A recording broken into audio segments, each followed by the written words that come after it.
আজকে আপনাদের তৈরি করে দেখাবো বিরিয়ানি, তাও আবার নামমাত্র খরচে। এতে বাসমতি চাল, চিকেন অথবা মাটন কোনো কিছুরই প্রয়োজন হবে না। বাড়িতে রোজ যে চাল ব্যবহার করা হয় সেই চাল দিয়েই আপনাদের আজ তৈরি করে দেখাবো। তো চলুন শুরু করা যাক। এই বিরিয়ানিটাই আজকে আপনাদের এঁচড় দিয়ে তৈরি করে দেখাবো। তার জন্য নিয়ে নিয়েছি পরিমাণ মতো এঁচড় ও নিয়ে নিয়েছি পরিমাণ মতো আলু।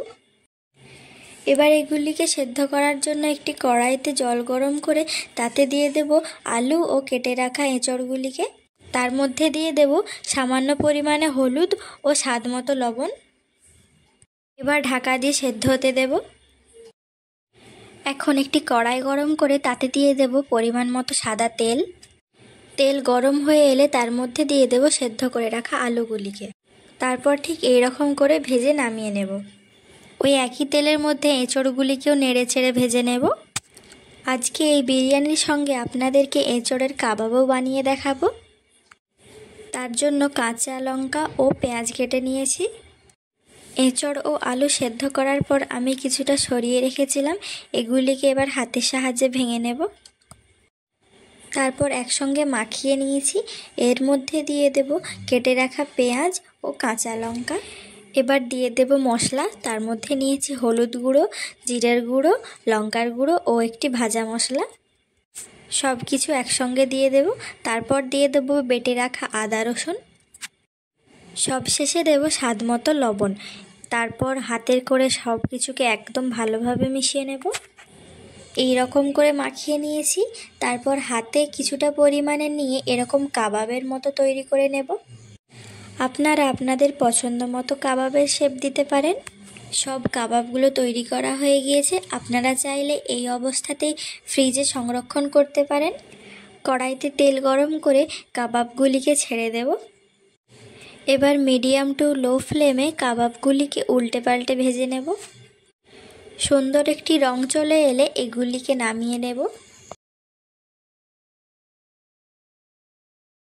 এবার বিরিয়ানিটা বানিয়ে নেওয়া যাক। তার জন্য নিয়ে নিয়েছি বাড়ির চাল 1 কাপ। একটা পেঁয়াজ ভেজে নিয়ে তার মধ্যে দিয়ে দিয়েছি গরম মশলা ও বিরিয়ানির মশলা, ভিজিয়ে রাখা মটর, তাছাড়া আমাদের ভেজে রাখা আলু ও এঁচড় তো রয়েছেই। গরম তেলের মধ্যে দিয়ে দেব গোটা গরম মশলা। ভাজা হয়ে গেলে দিয়ে দেব কেটে রাখা পেঁয়াজ। পেঁয়াজগুলি ভালো করে ভাজা হয়ে গেলে এর মধ্যে দিয়ে দেব জিরের গুঁড়ো, লঙ্কার গুঁড়ো ও হলুদ গুঁড়ো। এবার কিন্তু মশলাটিকে ভালো করে কষিয়ে নেবেন। এবার দেব পরিমাণ মতো আদা রসুন বাটা।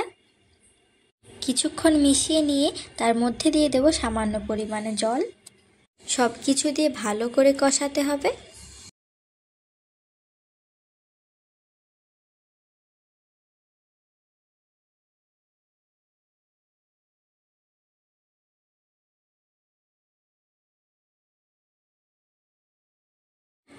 মশলাটিকে যত ভালো করে কষাবেন স্বাদ তত বেশি হবে।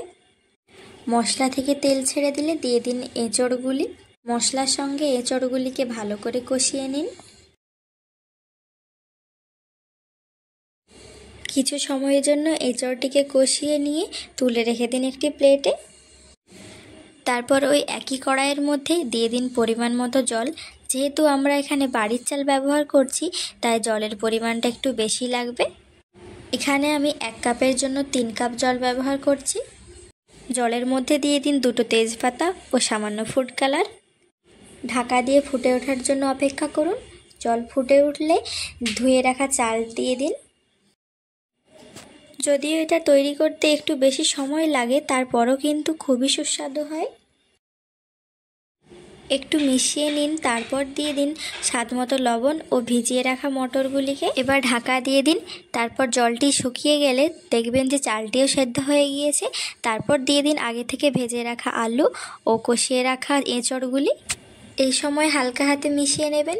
তারপর দিয়ে দেবেন ওপর থেকে 2টো কাঁচা লঙ্কা। তারপর দেব মশলা মাখিয়ে রাখা পেঁয়াজগুলি।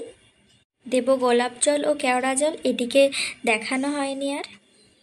সবশেষে দিয়ে দেব একটু ঘি। এই ঘিটা দেওয়ার ফলে খুব ভালো একটি সুগন্ধ হয়। তারপর ঢেকে রেখে দেব এটিকে আধ ঘন্টার জন্য।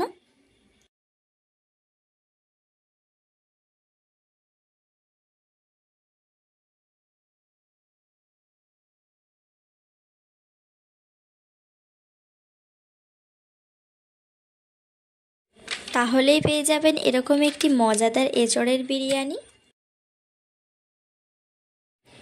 এর আগে আপনাদের মধ্যে কে কে এঁচড়ের বিরিয়ানি অথবা কাবাব ট্রাই করেছেন কমেন্টে জানাবেন।